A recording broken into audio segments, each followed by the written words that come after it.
안녕하십니까. 윤석열 전 총장의 장모가 오늘 3년형을 선고받고 법정 구속됐습니다. 그러니까 요양병원을 운영하면서 정부 지원금 22억 원 정도를 부정수급했다라는 혐의로 재판을 받고 있죠. 오늘 1심 판결에서 3년 징역형을 선고받고 법정에서 구속됐습니다. 의정부지법의 정성균 부장판사는 오늘 선고 공판에서 1심 선고 공판입니다. 의료법 위반 등의 혐의로 기소된 최모 씨에 대해서 검찰이 3년을 구형한 내용을 그대로 선고에 받아들였고, 그 내용도 검찰이 주장한 요양병원의 운영에 최 씨가 개입을 했다라는 것을 인정을 했습니다. 재판부는 최 씨가 요양병원 운영에 적극적으로 가담을 했고 의료법 등을 위반한 혐의가 인정된다, 이렇게 밝혔습니다. 윤석열의 장모인 최모 씨가 요양병원에 불법적으로 개입을 했다라는 이 사건, 이 문제는 지금 어제 오늘의 일이 아닙니다. 그러니까 2013년에 이 최 씨가 동업자 3명과 함께 요양병원을 설립을 했고, 요양병원을 설립한 뒤에 정부 지원금 22억 9천만 원 보조금을 불법으로 수령을 했다라는 혐의로 지난 2015년에 경찰과 검찰의 수사가 이루어졌습니다.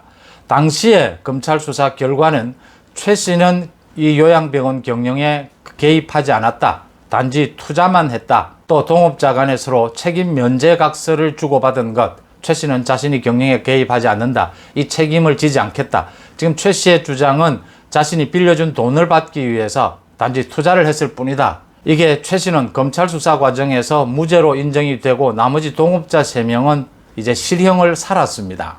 그러던 것이 지난해에 최강욱이가 이걸 재수사가 필요하다라면서 고발을 했고, 그 고발에 따라서 지난해 추미애 법무부 장관, 이성윤 중앙지검장이 나서서 이 사건을 재수사를 하기로 결정을 합니다. 추미애 법무부 장관이 나서서 수사 지휘권까지 발동을 하면서 이 수사를 강행하고 밀어붙였던 셈입니다. 그래서 지난해 11월에 윤석열이가 사상 초유의 검찰총장 직무정지 명령, 이 명령을 받던 그날 기소가 됐던 내용입니다. 이번에는 사건 내용이 완전히 180도로 바뀌게 됩니다.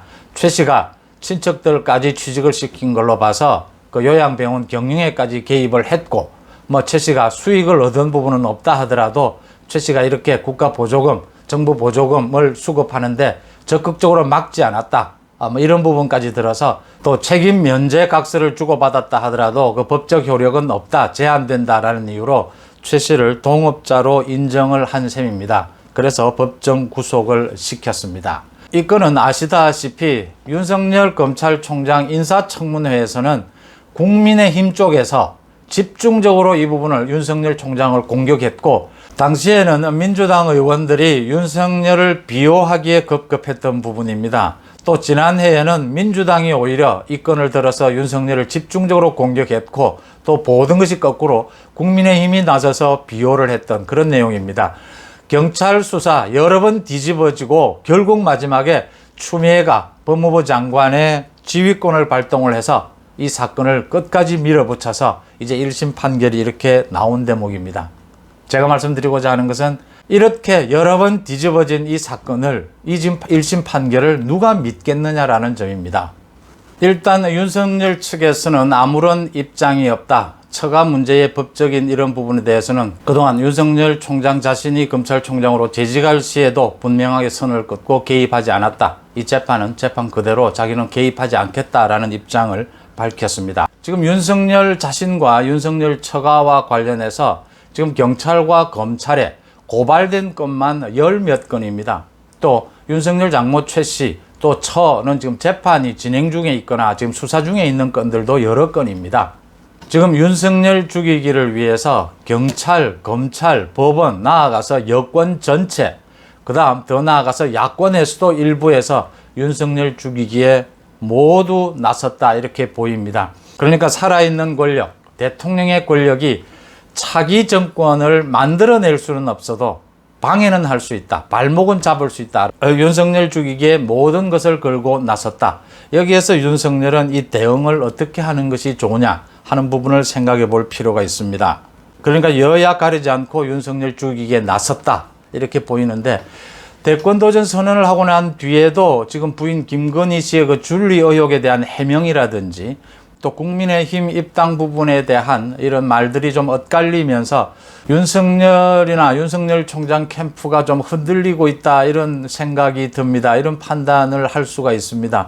윤석열 총장 자신도 어제 SNS를 통해서 어떠한 비난이나 유혹에도 흔들리지 않겠다, 이런 글을 올렸는데, 지금의 입장처럼 처가에 대한 여러 가지 이런 수사와 재판에 대해서는 거리를 두겠다, 그대로 유지하는 것이 좋습니다. 근데 단 하나, 부인 김건희 씨가 줄리 의혹 부분에 대해서는 이게 뭐 수사 부분도 아니고 괴 소문 수준이니까 이 부분에 대해서는 자신이 스스로 그 언론에 인터뷰까지 한 마당입니다. 그런데 그 인터뷰의 내용이 팩트 확인, 팩트 체크가 아니고 이 정황상 내가 그런 일을 했겠느냐, 이 괴 소문이다, 너무 힘이 들고 속상한다, 이런 차원의 얘기입니다. 이런 것보다는 확실하게 지금 이런 얘기가 왜 나왔느냐, 두 가지지 않습니까? 그 뭐 술집에서 일을 했느냐라는 것과 또 동거를 한 사실이 있느냐라는 부분입니다. 그러니까 거기에 관계되는 그 강남에 있는 호텔, 그 술집과 자신이 어떤 관계가 있는 건지, 동거 부분, 그 사람과 어떤 관계가 있는 건지, 이런 관계가 부풀려졌다, 아니면 전혀 그 사람은 알지 못한다, 그 술집은 내가 전혀 알지 못한다, 어쩌다가 내가 한번 가봤을 뿐이다, 뭐 이런 식입니다. 이제 말이 바뀌면 안 됩니다. 대선 전국에서 가장 중요한 것은 정확하게 부인 김건희 씨의 입장을 밝히고, 전혀 모르는 것이면 전혀 모르는 것이다, 아니면 요 정도 아는 것인데 이게 부풀려져서 괴 소문이 되어 돌아왔다라는 부분을 정확하게 선을 그어서 밝히는 것이 필요하다. 지금 과거 YS처럼 뭐 쓸데없는 소리 이렇게 해서 넘어갈 수 있는 시대는 아니지 않습니까? 정확하게 팩트 체크를 하는 것이 필요하다.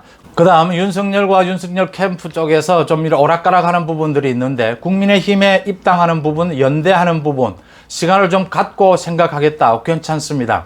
또 민생 투어를 하겠다, 뭐 여러 가지 다 좋습니다. 국민의힘에 입당하는 것은 미루더라도 국민의힘과 손을 잡고, 안철수와 손을 잡고, 이준석과 손을 잡고, 최재형과도 손을 잡는 모습, 같이 연대하는 모습을 보여줄 필요가 있다. 보셔서 아시겠지만 문재인 정권 아직도 살아있는 권력입니다. 할 수 있는 모든 것을 다 할 겁니다. 윤석열 죽이기를 위해서. 이 윤석열을 죽이게 되면 그 윤석열 죽이기의 효과가 이재명으로 가게 될지 아니면 최재형으로 가게 될지 아직 아무도 짐작할 수가 없습니다. 그런 상황에서라도 윤석열 죽이기부터는 해야겠다라는 거거든요. 지금 홍준표 의원이 여권과 발맞춰서 윤석열 죽이기에 나선 인상을 보이고 있습니다. 어제 김어준 방송이나 뭐 한겨레 신문과의 인터뷰에서 홍준표 의원이 뭐 여러 가지 윤석열에 대해서 공격을 해왔지만 어제는 좀 선을 넘었습니다. 이제 조국 재판까지 문제가 있었다, 윤석열의 조국 재판까지 과도했다라고 하면서 여권의 주장에 동조하는 모습을 보였습니다. 조국은 자기 SNS상에 자기에 대한 수사에 대한 홍준표의 의견이라면서 그걸 올리기도 했습니다. 이것은 홍준표의 실수입니다. 홍준표가 이렇게까지 나아가는 데는 뭐 조급한 마음이 있을 겁니다. 윤석열을 흔들지 않고서 자신의 입지가 만들어지지 않는 부분이 있을 겁니다. 그럼에도 불구하고 정권 교체를 희망하는 많은 국민들의 지지가 쏠리고 있는 여기에서 지난 정권에 대한 적폐 수사의 문제를 지적하는 것까지는 그래도 용인할 수 있습니다. 그런데 윤석열의 조국 수사까지 문제를 삼는 것은 너무 나아갔다. 이것은 홍준표에게 역효과가 날 것이다.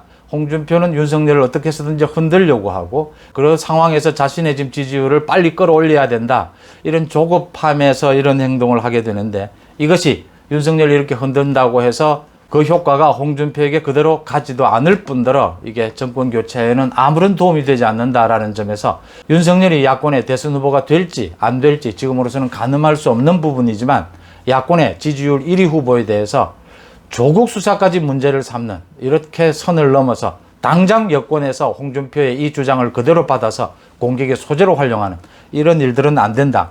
그럼에도 불구하고 이렇게 야권 진영 일부에서도 윤석열에 대한 공격이 계속되는 마당에 국민의힘에 입당하지 않더라도 손잡고 연대하는 모습을 보여야 하는 이유는, 아직도 살아있는 권력에서 탄압받고 힘없는, 전부 연대해서 싸워나가야 될 그런 입장입니다. 지금 지지율이 윤석열이 1위를 달리고 있다고 해서 그게 정권 교체가 된 것이 아니지 않습니까? 지금은 약자의 입장, 지금은 손잡고 연대해야 될 때다. 이런 부분에서 국민의힘과의 입당은 늦어지더라도 연대하는 부분, 손을 잡는 부분은 미룰 이유가 없다라는 부분입니다. 문재인 정권, 지금 여권이 윤석열 총장 죽이기에 나선 부분에 대해서는 과감하게, 지금부터는 이제 정치에 참여 선언을 하지 않았습니까? 이젠 과감하게 윤석열 자신에게 모여있는 많은 이 국민들의 지지, 거기에 직접 이제는 호소해야 한다. 문재인 정권이, 여권이 부당하게, 불법하게 나를 죽이려고 한다. 정권 교체를 막기 위해서 나를 죽이려고 한다. 자신을 지지하는 국민들에게 이렇게 이제 과감하게 호소하고 나서야 할 때다. 국민들과 이제는 손잡고 한거에 나서야 할 시점이다. 또 하나는 윤석열 총장 측에서 지난 29일의 선언은 정치 참여 선언의 의미가 짙다라고 했습니다. 그 이유는 거기에서는 정권 교체가 왜 필요한가에 주안점을 뒀지 않습니까? 그러니까 곧 빠른 시일 내에 국정 운영 비전을 밝히는 자리, 기회를 빨리 만들어야 합니다. 그래서 일자리 문제라든가 청년 문제, 부동산 문제 등에 대해서 비전을 밝히는 것이 필요하다. 윤석열 죽이기가 쓰나미처럼 덮치기 시작했다. 윤석열은 어떻게 헤쳐나가야 하느냐? 지지하는 많은 국민들에게 직접 호소해서 많은 국민들과 손잡고 야권의 모든 사람들과 야권의 다른 모든 후보들과 모두 손잡고 연대해서 한거해야 된다. 저항에 나서야 한다. 이런 부분입니다. 이런 부분들에 대해서 정확한 판단을 해야 될 때가 왔다. 이런 생각입니다. 고맙습니다.